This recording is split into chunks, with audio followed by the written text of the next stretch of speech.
নতুন কোনো চমক নয়, বরং পুরনো ও চলমান মেগা প্রকল্পগুলো দ্রুত শেষ করাই এখন সরকারের মূল কৌশল। আগামী ২০২৬-২৭ অর্থবছরের বার্ষিক উন্নয়ন কর্মসূচিতে কোনো নতুন মেগা প্রকল্প হাতে নেয়নি সরকার।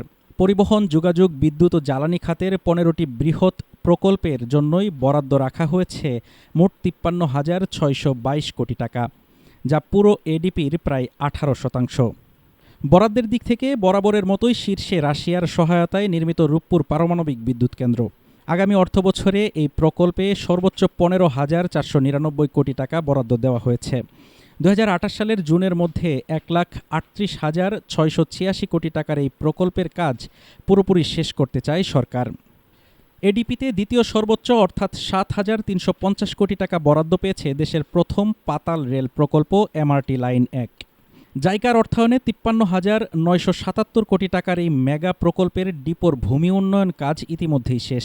আগামী অর্থবছর জুড়ে চলবে আন্ডারগ্রাউন্ড স্টেশন ও ভায়াডাক্টের পাইলিংয়ের কাজ।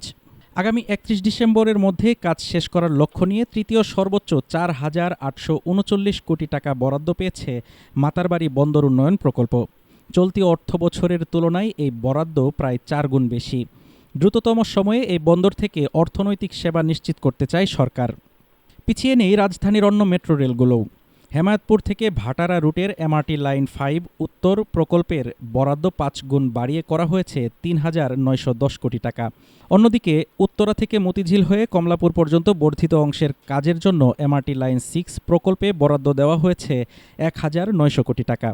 লক্ষ্য দ্রুততম সময়ে কমলাপুর অংশকে বাণিজ্যিক কার্যক্রমে যুক্ত করা। অবকাঠামোগত উন্নয়নকে অর্থবহ করতে সময়মতো প্রকল্প শেষ করার এই সরকারি তাগিদ প্রশংসনীয়। তবে অতীতে প্রকল্প বাস্তবায়নে যে অনিয়ম বা বিচ্যুতি দেখা গেছে তা রোধ করে ব্যয়ের গুণগত মান ও সুশাসন বজায় রাখাই এখন সবচেয়ে বড় চ্যালেঞ্জ। হাফিজুর রহমান তুষার, ঢাকা টুডে।